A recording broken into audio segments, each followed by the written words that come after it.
Okay, before we start doing worked example 11, we're going to talk a little bit about linear lines. Now, over here, I have graphed two different linear lines. You can see the red line is given by this and the purple line is given by that. So what we want to do here is we want to talk about what it means to be parallel or perpendicular. Now, if something is parallel, let's just say to start off with that I make these two lines the same. So I'm going to make the constant on the end both 1. I'm going to make the coefficient, we'll make it 1.8. Okay, so at the moment you can see that when the variables are exactly the same, they're lying on top of each other. You could say that they're going to be the same at all points. Now, this is an example of something that is still parallel because they're running along forever at the same gradient. Now, if I move my d values, you can see that even though it's changing its intercept point, they are still running parallel forever. Okay, and even if I move my c further away or closer, it's still parallel. Now, if I change my gradient value to something else, let's just make it 1, and I do the same to the other function, again, they're still parallel. So if m is the same, or the gradient is the same, then your functions are going to be parallel. If they're perpendicular, that means that they're at a right angle to each other. So first thing I'm going to do before we start experimenting is we're going to make our constants the same. And now we're going to talk about how to make them perpendicular.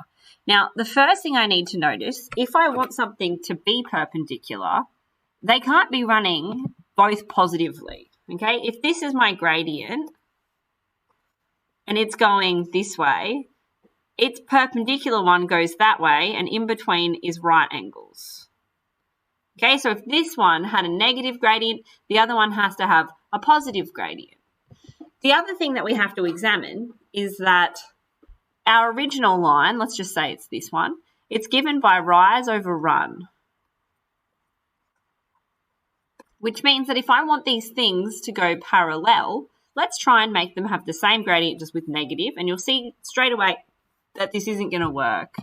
So let's make the first one -4, and then we'll make the other gradient +4.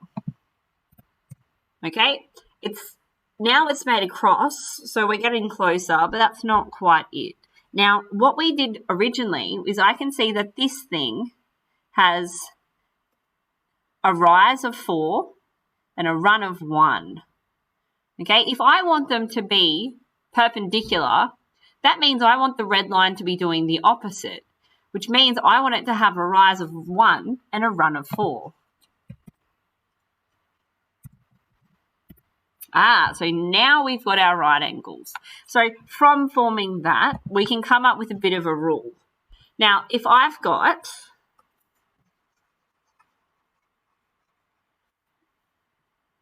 okay, let's say this pink function is my line, and it's increasing, which means that the gradient of the tangent can be given by rise over run.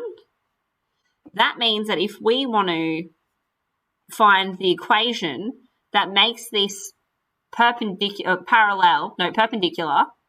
then we're looking for something that we call the gradient of the normal. So if it's perpendicular, we call that the normal gradient, which will be the run over the rise.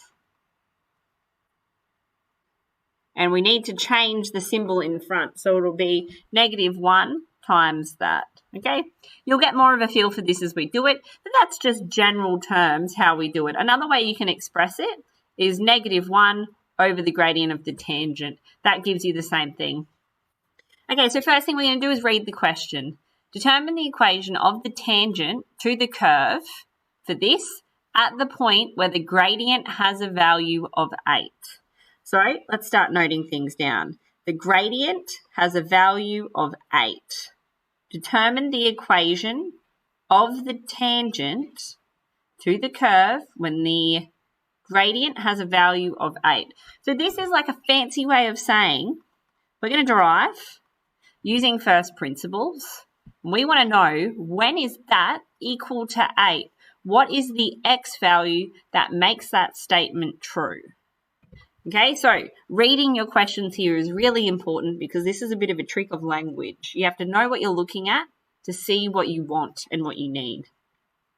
Okay, so I'm not going to run through first principles again for you. When you do your first principles, you should get this as your answer. Okay, so now I've got my gradient at any point, and I want to know at what point is it equal to 8? Okay, now I've got it like this. I can take the 6 across by subtracting, which will leave me with 2 is equal to 2x. And then I'm left with x is equal to positive 1 when I take this across by division. Okay, so then I know that the point, so therefore, at the point where x equals 1, the gradient equals 8. Okay, so if I sketched this, like that, at the point where x equals 1, let's just say it's here, the gradient of what we call the tangent line, or the line that's the rate of change at that singular point there, is 8. Now, we don't know anything else about that, but we do know that we could graph this because it's a straight line. So if I was going to graph it, so far what I know is that your y-coordinate is given by your gradient multiplied by your x value plus some constant. Okay, that is the equation of this tangent line here, or this function that's formed by getting the instantaneous rate of change there. Okay, so back to part B. So for part B, determine the equation of the normal at this point. Well, if we found that here the gradient of the tangent line is 8 when x equals 1, we also know something else too. We know that if I substitute it back in here, I can get a coordinate. So when we're determining the equation of the normal, it means that at this point over here, we're trying to find the perpendicular function. Now, I'm going to introduce you to a new formula here, which is the 2-point formula. So y minus y1 is equal to, now, because we're looking for the equation of the normal, I'm going to be using this. So the gradient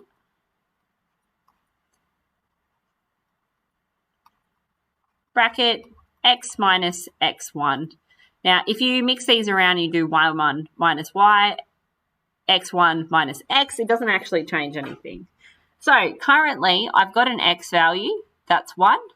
I've got that this here will be negative 1 divided by our gradient of 8, but I don't have a y.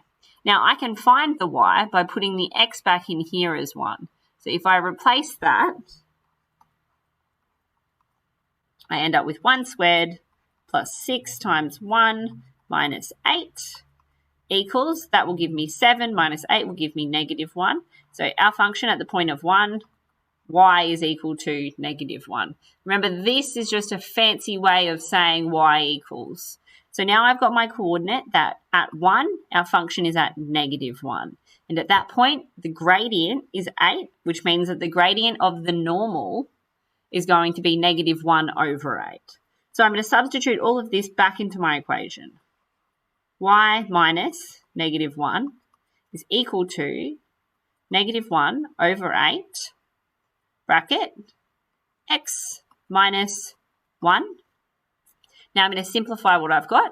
So this will become a plus. When I bring it over here, it will become a minus 1. So y equals negative 1 over 8. Now I'm going to expand these brackets at the same time.